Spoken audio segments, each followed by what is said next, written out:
नमस्कार दोस्तों, मेरे चैनल ज्योतिष रहस्य में आपका स्वागत है। आज हम जिन दो ग्रहों की बात करेंगे इस वीडियो में, वो दो ग्रह ज्योतिष के मुख्य स्तंभ हैं। सारे ग्रह जो भी फल देते हैं वो उन दो ग्रहों के शुभ होने पर ही अच्छा फल दे पाते हैं। जैसे कि मैंने बताया कि वो दो ग्रह हैं, सूर्य और चंद्र, यानी आत्मा और मन। संपूर्ण सृष्टि सूर्य से ही चलायमान है और चंद्र से ही चलायमान है। चंद्र का भी जो अस्तित्व है वो सूर्य से है। सूर्य की रोशनी से ही चंद्रमा प्रकाशित होते हैं और वो रोशनी अमृत बनकर इस धरती पर आती है।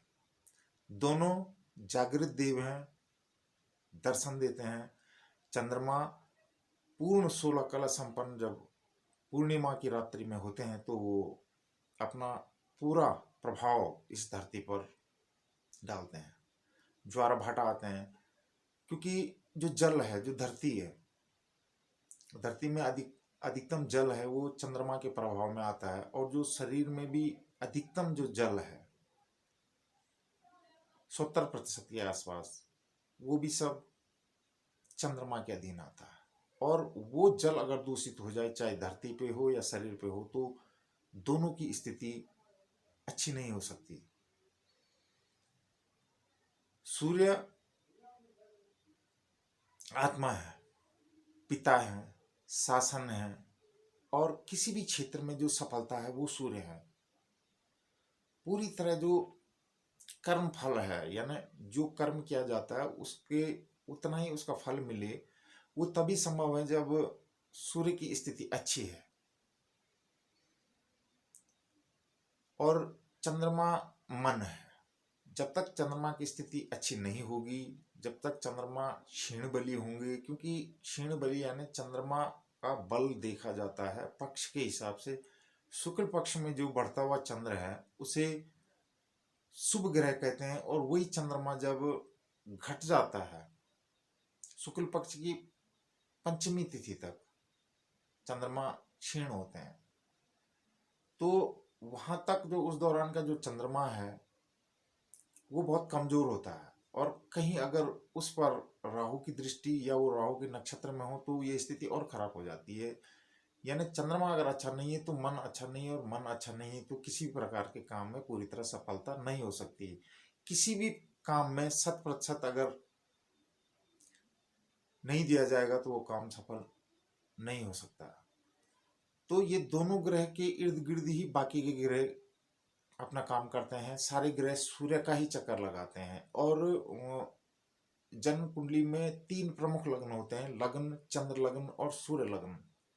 ये 3 लग्न बहुत ही मुख्य होते हैं, और इन तीनों लग्नों को बनाकर ग्रहों की स्थिति को रखकर ही फलित किया जाता है। चंद्रमा से, चंद्र लग्न से जब ग्रह केंद्र में आते हैं तो बहुत ही उच्च किस्म का राजयोग बनता है। उसी प्रकार सूर्य से अगर ग्रह बहुत नजदीक अंश में न होकर के 15 से 20 अंशों के 20 या 25 अंशों का अंतर अगर आ रहा है, काफी दूरी अंशों में, तो सूर्य का शुभ प्रभाव, सूर्य का जो पॉजिटिव है, हालांकि सूर्य के सामने या सूर्य के समीप जो भी ग्रह जाएगा वो पूरी तरह धीरे धीरे जितना नजदीक जाता अस्त होता जाता है, और उस ग्रह से संबंधित जो फल हैं वो न्यून होते चले जाते हैं, चाहे वो ग्रह कोई भी हो। सूर्य के सामने कोई भी ग्रह अगर नजदीक आ जाता है तो वो तेजहीन हो जाता है। लेकिन अगर सूर्य का मित्र है वो ग्रह, जैसे सूर्य के मित्र बृहस्पति हो गए, चंद्रमा हो गए, मंगल हो गए, ये अगर सूर्य के साथ हैं और किसी परिस्थिति में ये अस्त भी हो जाते हैं तो भी सूर्य वहां पर शुभ फल देते हैं, क्योंकि मित्रता का संबंध है।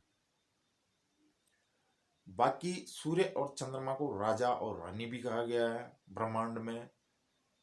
और जब राजा रानी मजबूत होंगे तो बाकी सब ठीक होगा।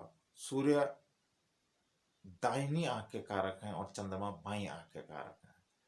इन दोनों का जो चंद्र नाड़ी और सूर्य नाड़ी ये अगर सही काम कर रही है तो शरीर में बीमारी होने की क्षमता बहुत कम हो जाती है। तो इस प्रकार से ये दो ग्रह फलित ज्योतिष में सबसे प्रमुख हैं, सबसे उच्च हैं। उसके बाद और बात है, क्योंकि जब आत्मा है, मन है, तभी सब कुछ है। और जब सूर्य अपनी एनर्जी देते हैं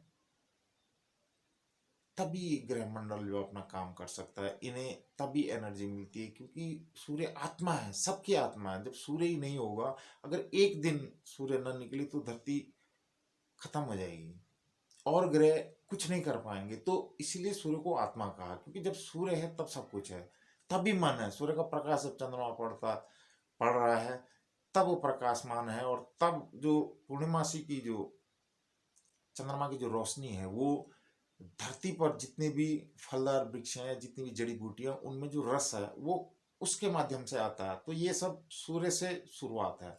तो सूर्य जगत के प्राण है। तो चंद्र भी उन्हीं से शक्ति लेके इतना महत्वपूर्ण भूमिका निभाता है कि चंद्रमा जिस राशि में होंगी वही राशि राशि बन जाती है उस जातक की, और चंद्रमा जिस नक्षत्र में होंगे उस नक्षत्र के स्वामी की दशा जन्म से उस जातक की शुरू होती है।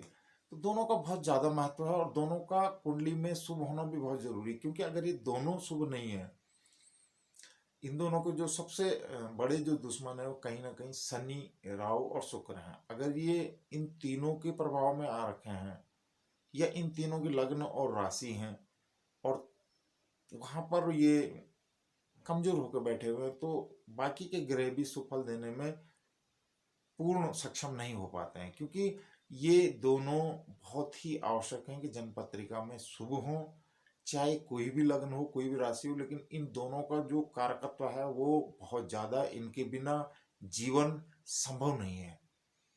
तो हमने चंद्रमा और सूर्य के बारे में ये सूक्ष्म जानकारी